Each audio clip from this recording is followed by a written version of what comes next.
Hi, welcome back to this episode of the Sunday live interview Women Who Help Women. Today is an extra interview because it is made on Saturday morning, and I have a special guest, an amazing artist that has an amazing background, and I'm very happy because this morning my guest will show more about herself and how the art can empower your life, especially now when you are in the lockdown, especially when you have some dark side on your life, when you have poor relationship. Stay here until the end because we have a free gift for you. So it's time to introduce Valerie Ellis. Go. Go. I welcome. Hello. Hi Valerie. Hi, Christian. How are you? I'm very well. I'm very flattered that you're so enthusiastic about me being a guest. That's very flattering. And I do want to thank you as well and acknowledge that normally Christian would do this show, I think, is it Sunday night? And he sent me an email saying 8 o'clock on Sunday night, and I'm like, oh no, because I am incredibly boring in terms of my daily routine. And I explained to him by 8 o'clock, I'm in my pajamas and I'm quite sleepy at that point, and I don't think I could do a great interview at 8 o'clock at night. So he's been incredibly generous and let me do the interview in the daytime when I'm more perky. Thank you. I appreciate your kindness because I know they are so busy, and then you have a different time by me because I am like I stay all night, wake up, so can stay longer, all day. Valerie, I'm very happy having you here because how I have just told my viewers, you have an amazing background, an amazing experience, an amazing life, and then you're sure today you can show how art can empower women. And then I invite you to feel free to express your feeling, share your experience, your story, and make some example of how art has helped you in your life, and so on. So, if you like, now you can speak about you are, so people they can know Valerie Ellis and share about what you're doing and your plan for the future. Thank you. Well, okay. Thank you. So no pressure to tell everything. Well, I'm No, thinking I have to describe something amazing, don't I? Well, just to give a broad overview, I was born in Australia and I grew up in England, so I've got dual citizenship and I've lived in both places.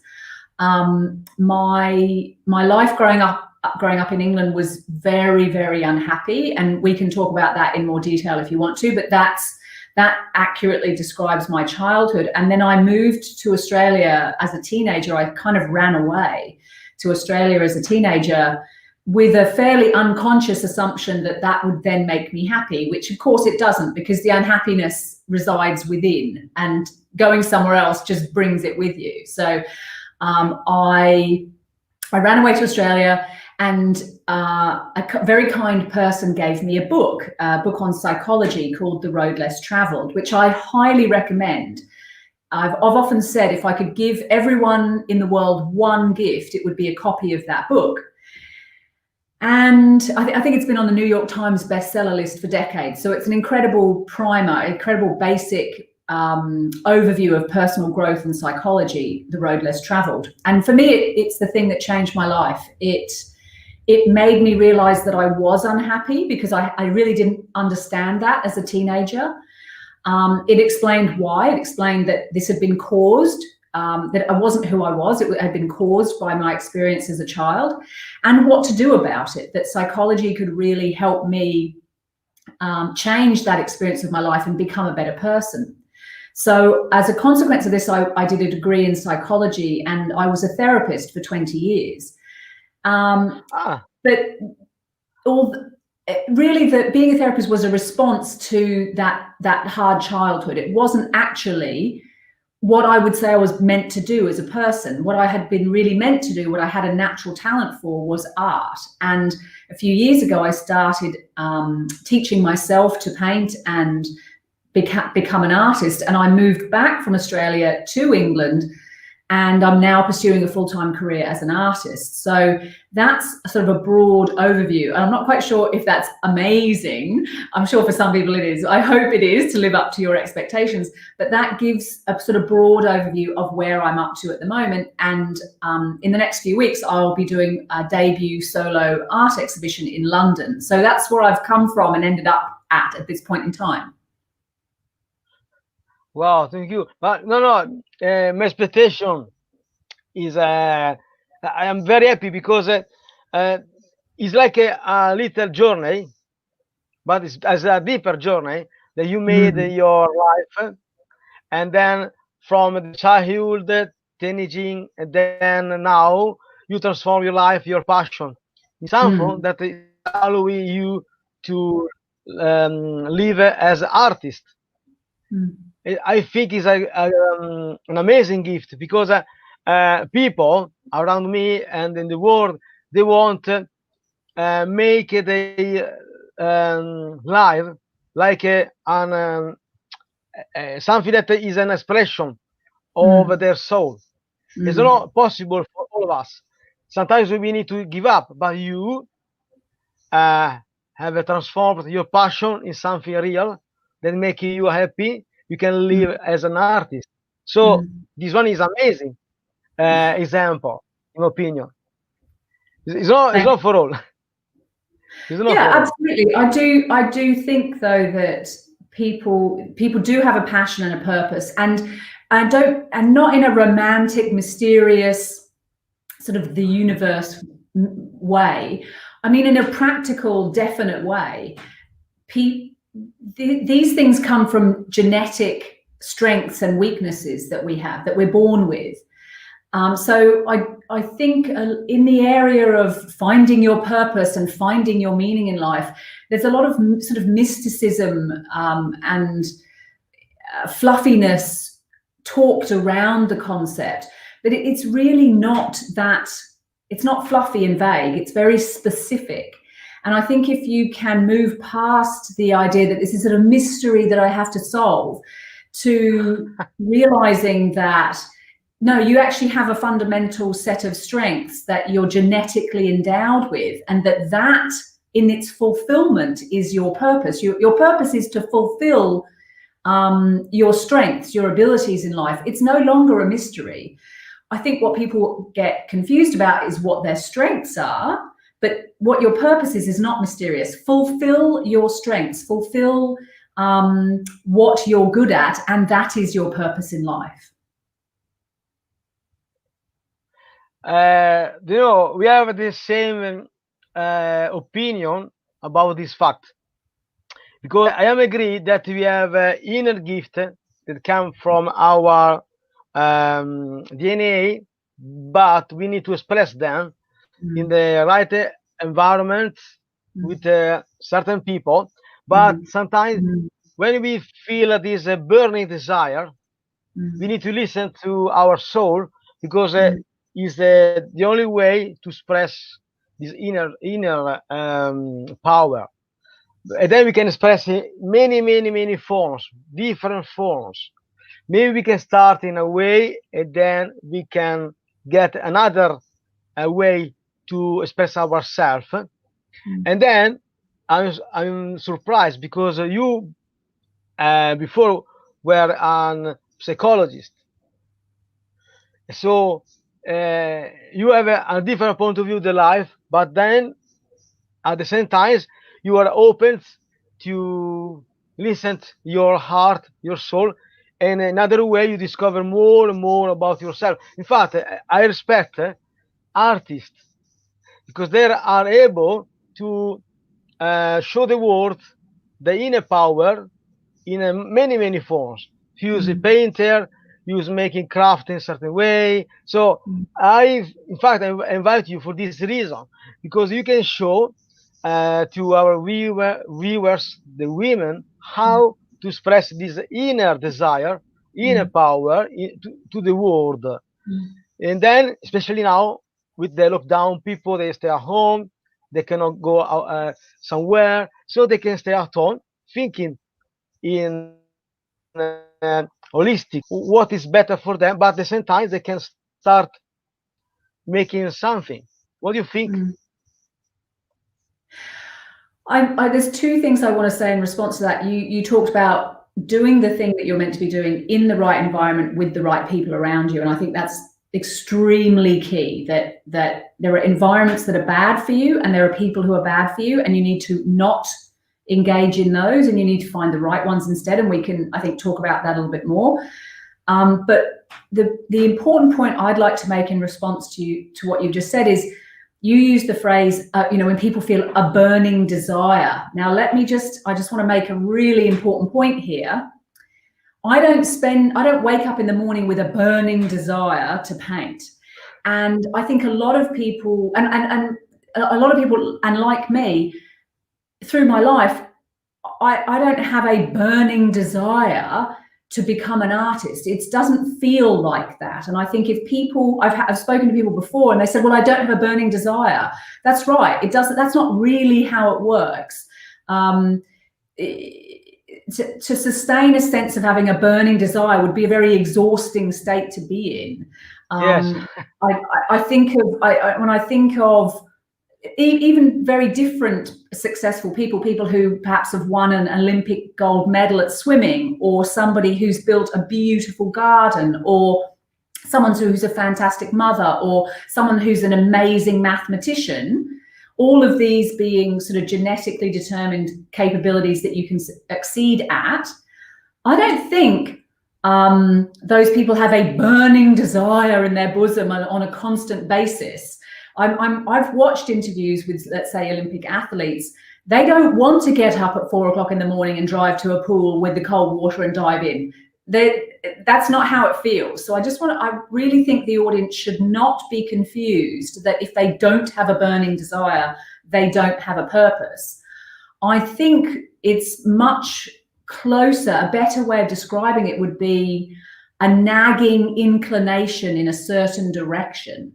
So it's much more of a sort of underlying hum than a burning desire. Or another way of describing it would be what I said before, a natural strength, or the word talent, which I think has been hijacked and made into, again, something magical and mystical. It's not. It's a practical thing. Some people are brilliant at maths. That's a talent. It's genetic. So don't worry about not having a burning desire. That's a fake. I mean, I would say I would have a stronger burning desire to eat a donut than I would to paint a painting. So let's be clear about what burning desires do. They're generally from quite physical, basic things like eating or sex or being frightened or being angry or something like that. So don't worry about burning desires. Look at what your talent is. And a talent has two qualities. You're very good at something easily, and you get better at it quickly. So I'm very good at drawing easily. It's very easy for me, and I get better extremely quickly. If I practice, I go from being good to being really good very, very quickly. There's no burning desire in that process. It's just a sort of gentle inclination. And I think people often overlook their talent because of this. Because for me, it's easy to draw well. Because for somebody else, it's easy to do maths. Because for someone else, it's easy to ride horses. For someone else, it's easy to be a brilliant basketball player. It often doesn't feel like a talent. It doesn't require burning desire, and it doesn't feel like this spectacular experience. The ease of it often means people overlook their talent as a significant thing. I think once you cultivate it, you can cultivate excitement around it, and you can cultivate admiration from others around it. You can cultivate pride and expertise and self-respect. But I think they're a result of cultivating it rather than it being like that in the first place.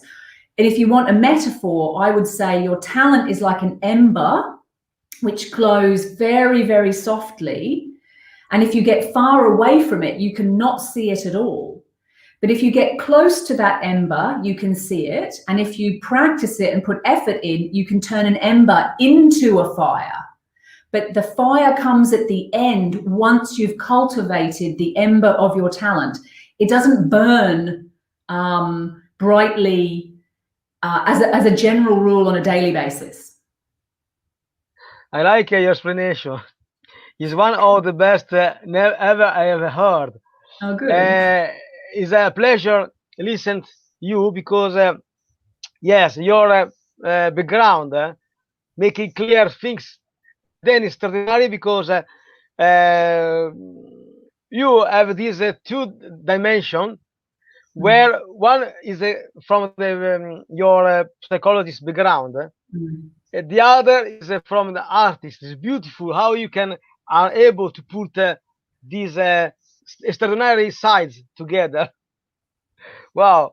Thank you. Well, so as a therapist, I did spend a lot of time explaining things to people in a way that made it straightforward so they could take action on things. So you have to sort of have a clear idea in your head about what something is about, like the various elements of an idea, explain it well. And for some people, a metaphor like an ember or a fire or a ship or whatever helps sort of concretize an idea for people. And a lot of my clients would say, that was brilliant. You've just explained that to me so clearly. Now I get it. So the ability to explain things, I think, again, it's a skill that you cultivate, but it is important to understand things yourself and be able to communicate to others.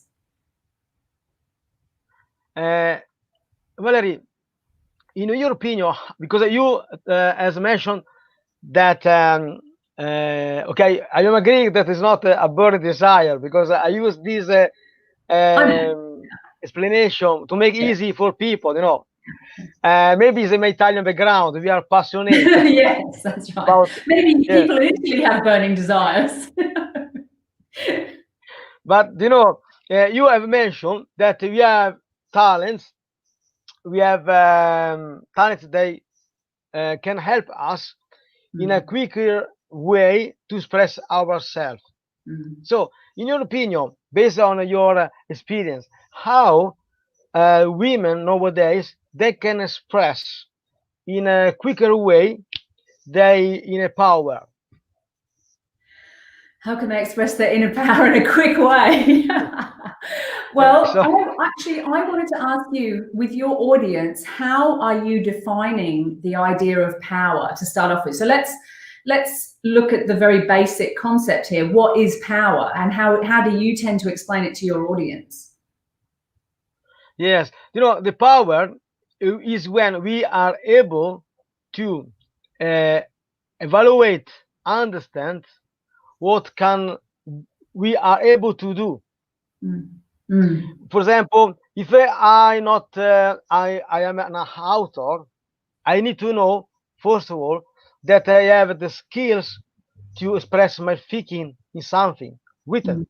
This one is a power. It's power when I know that I can express something in my life, in my job, in my relationship. This is the power. But the power is not enough until we are able to realize something in reality. You know. Yeah, I agree. Yes. Yeah, I agree. I think you use the word "do" in your description, and I agree. Power is what you do. It's not a feeling. It's not an idea. It's not a hope. It's an act. It's results. It's 100% results. Power is the ability to make manifest, and not in some fluffy way, in some reality, make manifest an idea that you have. which requires action to make an outcome. So you're exactly right. And even when you use the word express, I wouldn't use in this context the word express as saying. I mean express as in it is expressed in a tangible form in the world. So yes, I agree. Power is the capacity to make tangible an idea that exists inside of you. Yeah. Yes, but as a relationship coach, sometimes I have to not evaluate, but help the clients to understand that they have this power, but it's not a power that is in an idea, but the power is something that is outside in the reality, and is not created.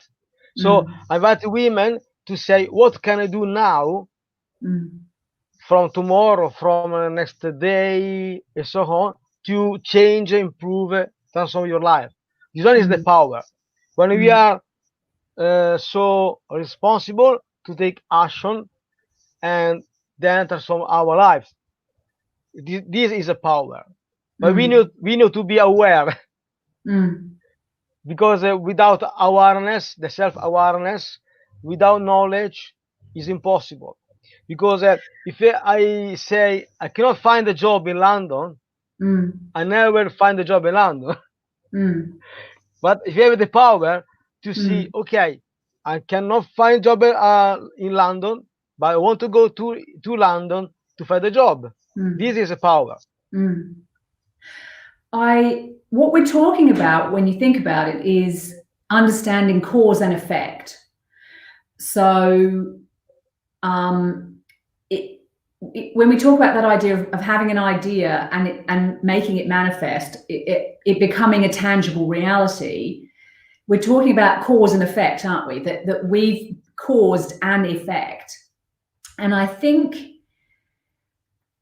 a real understanding of cause and effect is fundamental to being empowered. And so there's two thoughts occur to me with regard to that. A couple of thoughts occur to me simultaneously, which is why I'm struggling to pick one. So the idea that for some people identify as being either the cause or the effect. For a long time, because of my childhood, I saw myself as an effect rather than a cause. What people typically refer to as a victim mindset. So to demystify the victim mindset, let's lay that out and make it very simple. You see yourself as an effect of other causes rather than being a causative agent in the world creating effects. And a lot of people pick this experience up from their childhood, because literally as a child you are an effect as opposed to a cause. I mean, you're the effect of parents having a baby, that you're incapable. You can't walk or talk at the beginning. You have to be fed. You have to be picked up and put down. And as a child, you're quite unempowered. You have to eat what you're given. You have to wear what you're given. You have to live where they live. You have to do what people say. And your experience as a child is very much of being an effect in the world rather than a causative agent. But I think a lot of people, you see children become excited by the idea of being a causative agent, being a cause rather than an effect. And that's a whole nother conversation about the developmental psychology. But there's often a battle between children and parents, whether the child gets to be the causative agent or whether the parent gets to be the causative agent. And good parenting helps a child move from feeling like or experiencing life as though they are in effect the victim of others, to hopefully a state as a teenager leaving home to feeling like they are no longer an effect, they are no longer the victim of others, but they are in fact a causative agent in their life. And bad parenting thwarts that. That was my experience, that things were imposed upon me. Any ambition, any aspiration, any hopes, any happiness was cut away. And so I left childhood feeling like and pretty much experiencing life as though I was an effect as opposed to a cause. And the book that I read, that I mentioned, The Road Less Traveled, that turned that around for me. That introduced the idea of cause and effect, and it explained to me that I could be, and perhaps already was, a causative agent. I could be the cause. And in psychology, we call this responsibility. Are you taking responsibility for your life? And if you break that word into two, responsible or response-able, are you able to respond to life, or are you not able? So are you a cause or are you an effect? And I think so having laid out this idea theoretically, a lot of people would put their hand up and go, well, I'm an effect. I can't control my life. I can't be a causative agent. And I would argue that the evidence is there that you are already a causative agent. If you're not seeing that, it's because you're not seeing it. It's not because it's not true. And I'll give a really practical example: being overweight and fat, right? Oh, well, I can't get slim and fit like I want to, so I'm an effect, I'm not a cause. Well, hang on a minute. If you are, and setting aside medical issues, I'm not going to get into that, but let's say very, very simply, if you sit on your butt all day and eat donuts, which is certainly something I'm aiming to do, all day, then you have caused being overweight. You are the causative agent.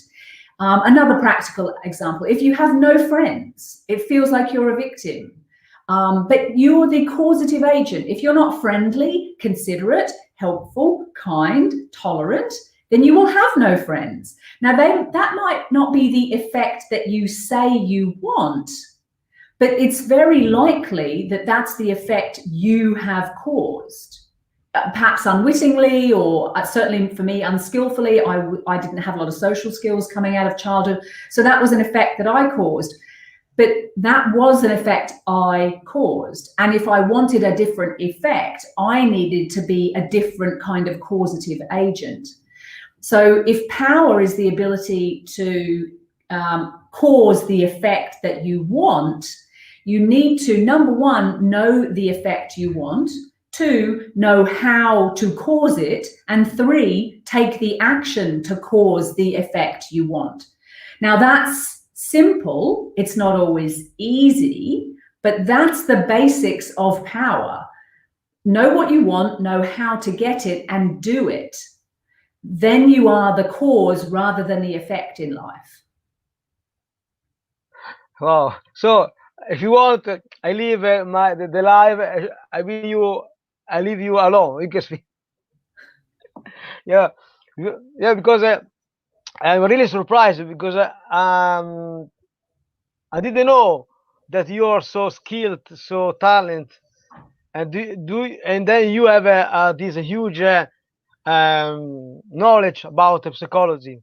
It's wonderful. It's wonderful. Thank you. Welcome. So I getting curious. So when you decide now it's time to dedicate my life to the art? So when did I decide that? Yes, when you feel it's time to change. Yeah. So the reason I hadn't been doing it, again, is because of feeling very wounded and hurt by my childhood. I felt very lonely and uncared for and unloved, and what I desperately wanted was to feel significant, feel loved, and safe. And so the project for me as a child was not to fulfill my abilities and talents as an artist. That had to come after trying to repair myself, trying to get what I needed. I think it's like if you have a massive wound, you can't be painting. You need to be, doing something to fix that wound and then get on with perhaps your talent. So getting into psychology was about trying to heal that, was about trying to fix that. So that's why I hadn't been doing it. And 2 things sort of changed that trajectory. One was feeling like that project was kind of coming to an end. So feeling like after a long time, the wound was healed, that I could actually be the kind of person that I would have been without that wound. And that took a long time. And the second reason was sort of similarly time. It was about, I'll tell you the moment, I'll tell you the actual moment. I remember looking down at my hand and realizing it didn't look young anymore. And I'm a very vain person. And so that really stood out to me. I didn't like the look of my hand anymore, that it wasn't all perky and juicy like a young hand. It's not awful. It's a lovely hand. I'm grateful to have both of them. But Sure. it's not the springy, lovely hand that I had 20 years ago, And so I distinctly remember looking down at my hand and being mortified that it wasn't young anymore, and thinking, oh, I'm getting older. Oh, this means I'm going to get old. Oh my God, that means I'm probably going to die at some point. And sort of realizing that and thinking, oh shit, well, in that case, I'd better do anything that matters to me as quickly as possible. Because if I'm going to die, why hadn't I realized this before? But suddenly really realizing tangibly I'm going to die really puts an end date to things like it. And so does getting old. There's stuff that you can't do after a certain age. So even realizing I'm going to get old, again, put a deadline on stuff and put an end to the party. And once the party's coming to an end, all of a sudden you start doing all the things that you think is important, that you really want to do before the doors shut. So that was the moment that I thought, oh, I'd better do anything that's important. And what's important to me is art. So that was literally the moment when it sort of swung around from being a little bit dabbling in art to going, right, this is something I must do full speed, hard as I can, and get it done before it can no longer be done. Wow, you see how you are so passionate. Yes, or very vain. So enthusiastic from something that has scare you transform completely your life. You see. Does it scare me? Yeah, because you were aware about getting old, don't leave nothing in this world, and then you are making so beautiful pictures, drawing, anything. And then I want to invite our guest to go to where exactly your show? Oh, where's the show? Yes. It's in London. It's in the suburb of Shoreditch, and the gallery is called Espacio Gallery. So Okay. if you Google Espacio in Shoreditch, you'll find the gallery where my show is. I want to create for you an Espacio. Oh, that's sweet of you. Thank you. Gallery. It might be at the end of November, depending on how the government do things, but it'll certainly be in December, if not that. Yeah. Okay. Yes. So please Google it and find Espacio Gallery so we can see the Valerie Ellis show. Yeah. Wow. No, because we can speak about you, but we need to share more about you, about your show. Yes. I'd love people to come. I'm really interested. I've just packed up my studio. I have a very large studio in Surrey at the moment, but I've just packed it for winter because it's very cold. It's too big a space to heat it through winter. But through the summer, I had studio open days, and people would come along and see the studio and chat with me and look at the paintings and things. And what I really liked was people looking sincerely at the paintings and telling me the effect it had on them. And when I was very young, I could not possibly have handled any criticism. So I probably wouldn't have been interested in people telling me what they thought, or only interested in them telling me how wonderful they thought a painting was. But I have mostly matured to the point where I don't actually mind anymore if someone doesn't like my painting, because it's not personal. I know that that's about them. What I'm really interested in is them telling me either they really like it or they really don't like it, and telling me why. And I've had some wonderful conversations with people coming to the studio and really telling me and talking to them about what a piece of art does to them, whether they dislike it or like it intensely, is really interesting to me. So if people want to come to the show, I'm really interested in talking to them about the effect that the painting has had on them. So I'd love people to come along and tell me, yeah, what they're thinking and feeling, and what it reminds them of when they look at the paintings. Absolutely, it would be lovely to see people come along and talk. Yes, I like this approach, because when I meet some artists, it's beautiful to share our idea about the picture, the painting, the vase, or any kind of crafted art. Is beautiful, because maybe we can find some common points on a different point of view. And then it's beautiful how the artist was able to express through different material, different painting, different techniques, something that she or he has taught. Is beautiful, because if I need to express my feeling, I need to write or sing something. I'm not able to paint.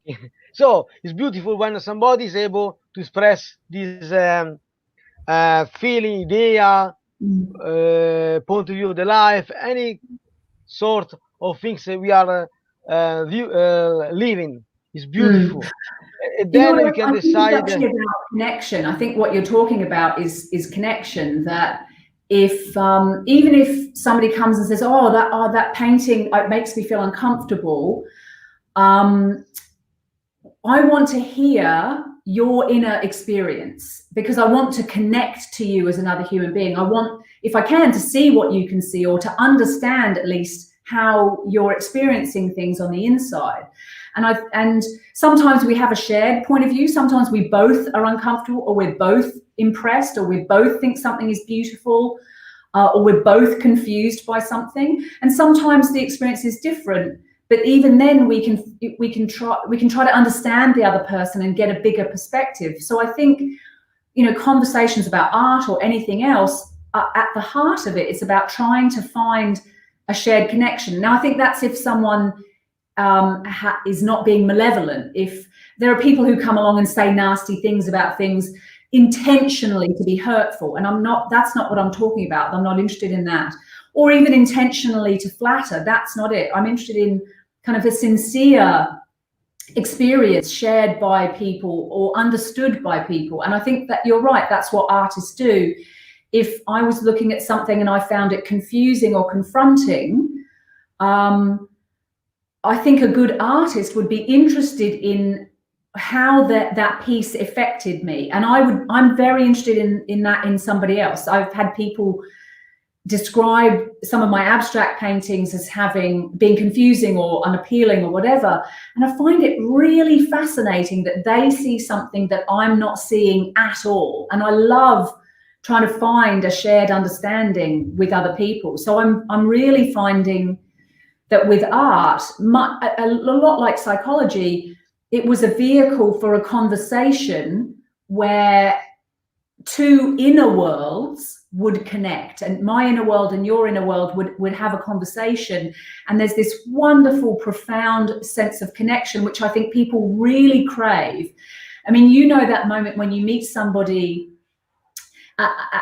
wherever, in a park or at a party or at work, and suddenly you realize you've got something in common. You have had similar experience, or you can finish each other's sentences. That really exciting that's exciting experience of meeting someone whose values you share, whose perspective on life you share. And the classic hallmark of that is being able to finish each other's sentences and lots of like, oh my God, I know exactly what you mean, and nodding and nodding and nodding.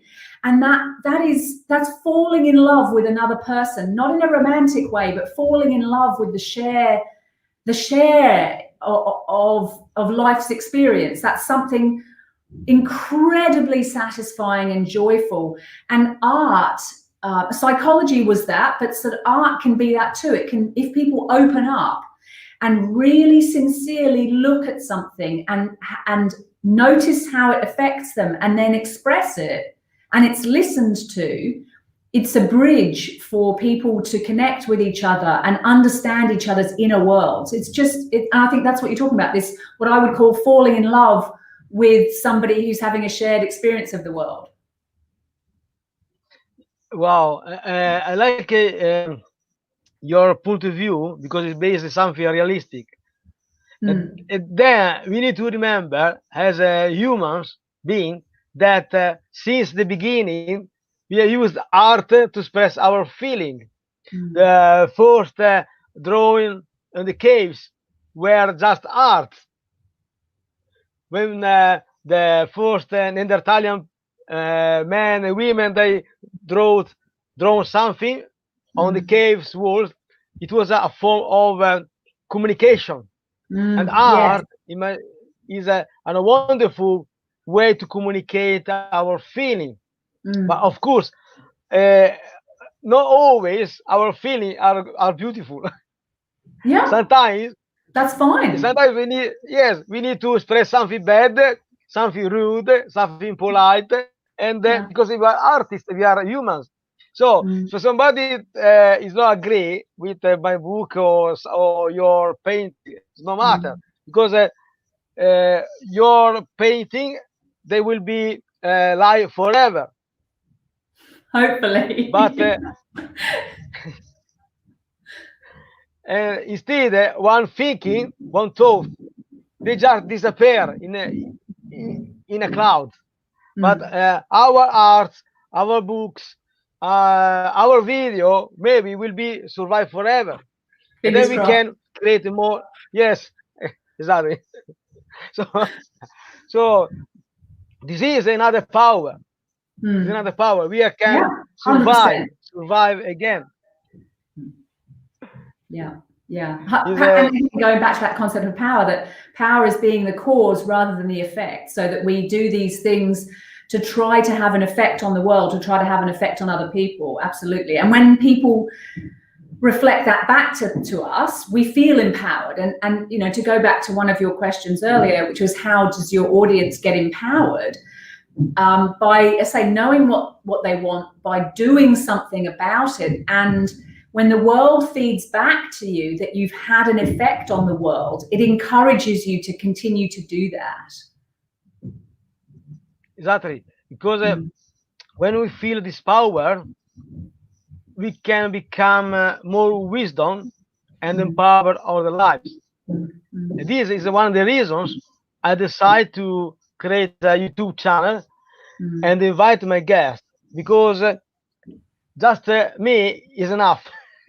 But with my guests, together we can share more about our experiences, our stories, and empower our lives.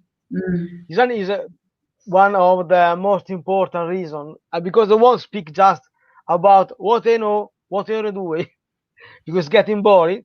But if me, you, other guests, we're able to help somebody else or empower another person, I think we have made a great job.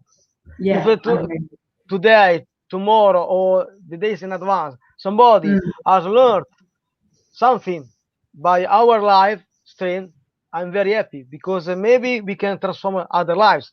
This one is my scope, my proposal. And you, as artists, you have a great power, because you, as you told me before, people, they come to visit your room, see what you're doing, share their feeling, express themselves. You know, sometimes I still remember when I was in Italy in my dark days. I went to visit the museum. I went to visit art gallery, and then I reborn because maybe it was an opportunity to speak about myself, my story with an artist, and then we can say, wow, it's possible. And so when you meet somebody like you, similar to you can go home, feel better, enthusiastic to say, okay, humanity is different. So we are an example to others because we are different. We can show a different way that is possible to become happy, to become responsible, etc.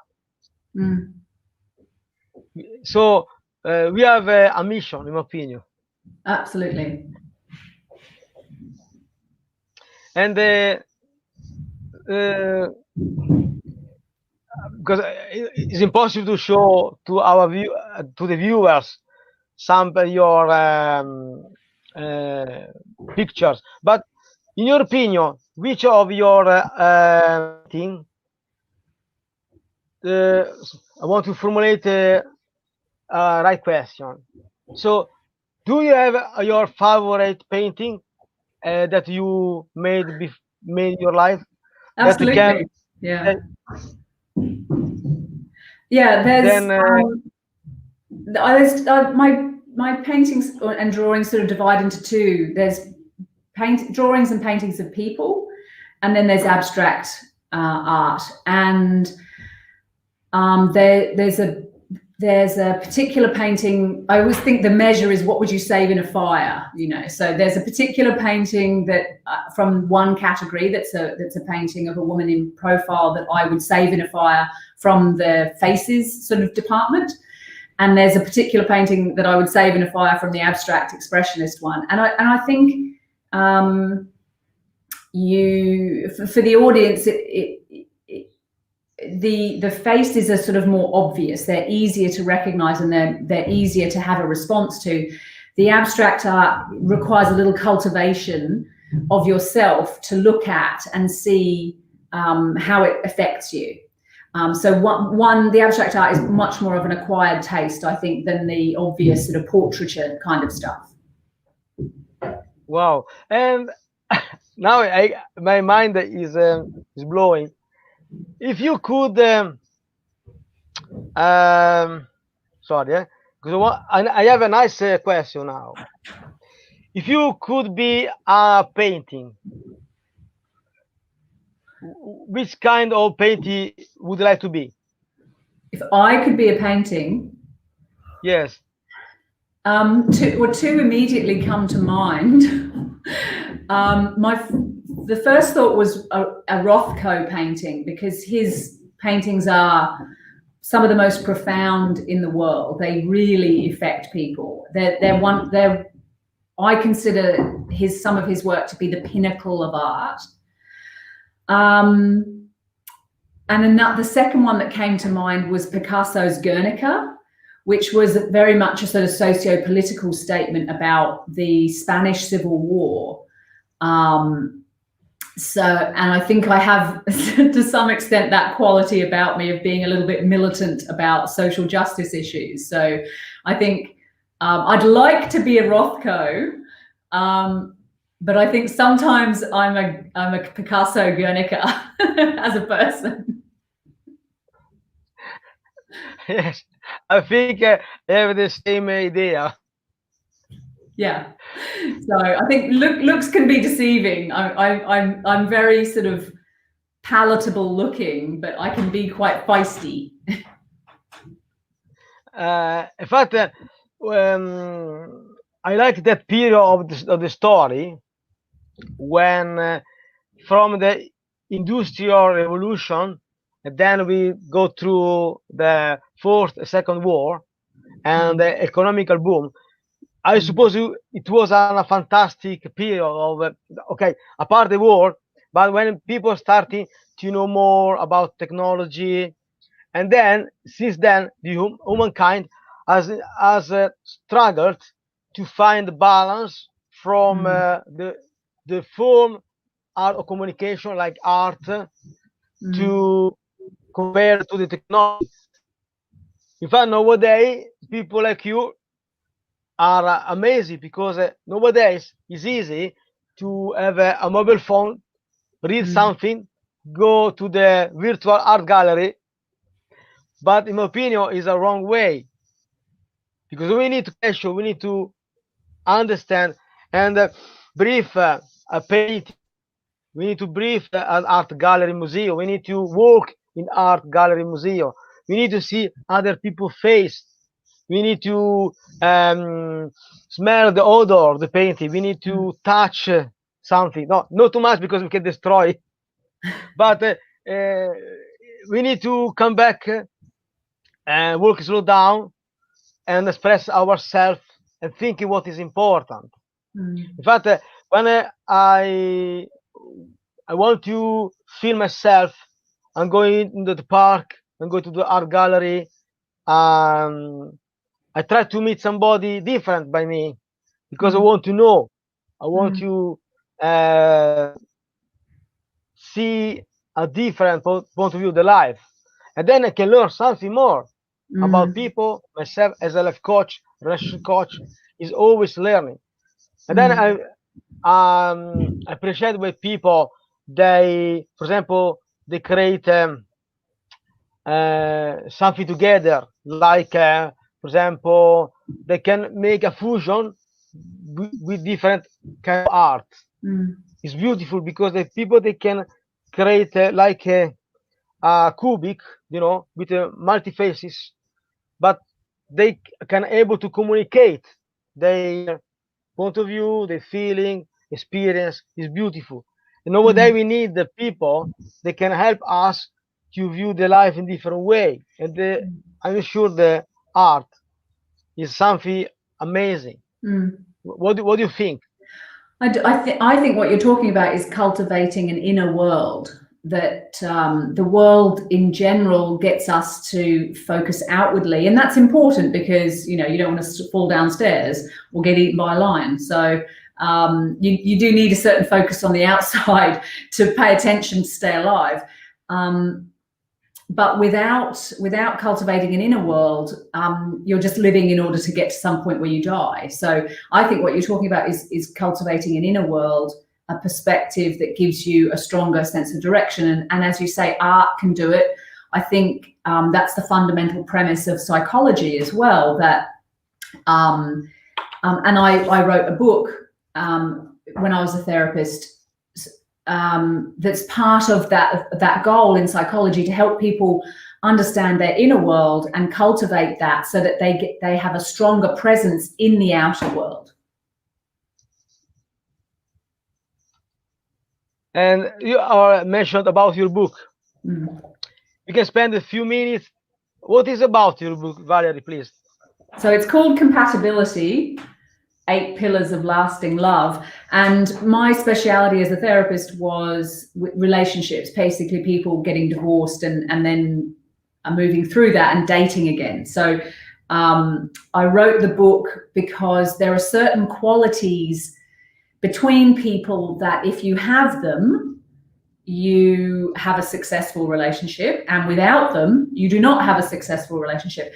And I often found people would get excited about a relationship, have a burning desire, if you like, about a relationship, which was completely inappropriate, a guaranteed disaster, 100% going to end at some point with lots of cost to them, and trying to help people identify the qualities that they should be looking for in another person up front, rather than sort of lucking it out. So I wrote, so there's eight qualities in the book that you should read about and learn about yourself and other people in order to choose a good relationship. And I'm not mentioning the book because I want to sell a lot of books. I don't care about the book particularly. My emphasis is on art now, but I did want your viewers to have something, a little reward for listening to us for so long. So I've got 3 of them, and people can win one of the three, and we'll send a book to anybody. Well, not anybody. If you're in the UK, we will send the book to you if you meet our criteria for winning one of the books. Yes. So please leave your comments on, and then we see the winner. Make some nice question to me and to Valerie, and visit our Facebook pages, Valerie Ellis or Christian Cairo, or simply leave a comment here, because we will see the winner. Just free book. We'll deliver this book in the UK. I like this challenge, because reading a book will help you to see how to have a proper relationship. So please, if you want a So proper basically, relationship, if you put a comment below this, and that really explains the insight that you gained from today, Christian and I'll have a look, and the three comments that we think really express that you've got some insight out of listening to us, we'll identify you. If you follow me on Instagram as well, that'd be great. And we'll send you, if you're one of the three winners, okay. we'll send you a copy of Compatibility. I like, then I am curious.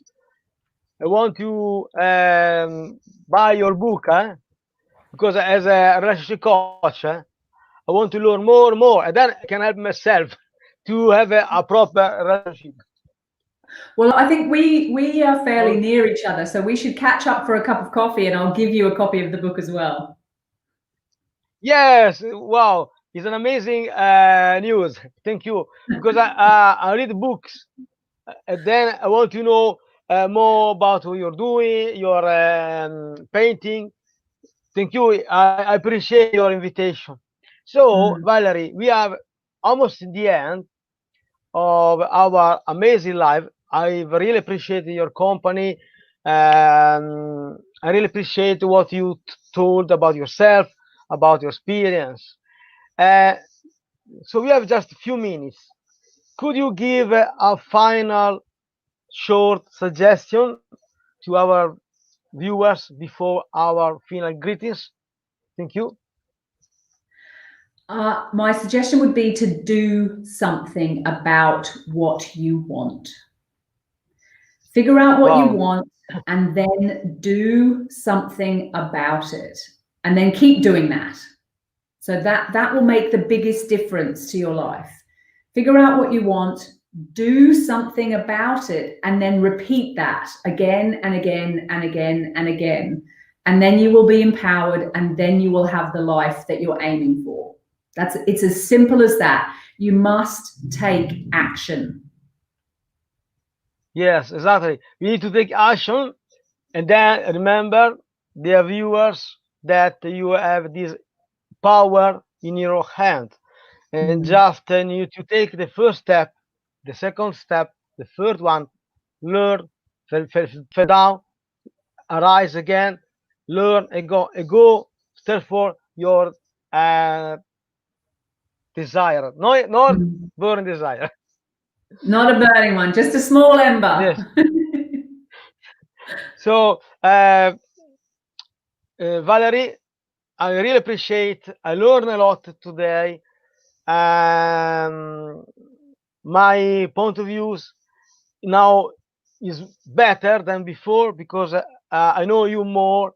I know how we can learn from other people, from the experience point of view. And then I want to read your book. Yes, now I'm curious.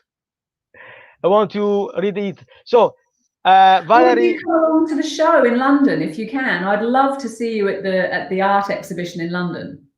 Okay. I try to do my best. I'll compromise, but I will take it in mind, and then I will share on my Facebook pages your show. So, Valerie, thank you so much for your company. Thank you for your great knowledge, experience. I will take care your piece of advice. Thank you so again. And if you like, come back on next year. We can arrange another interview with another topic. So I'm very happy to you here again. I'd love that. Thank you. Maybe we see you again soon. Absolutely. Have a nice weekend. You too. Thank you. Thank you. Bye. Bye. Grazie.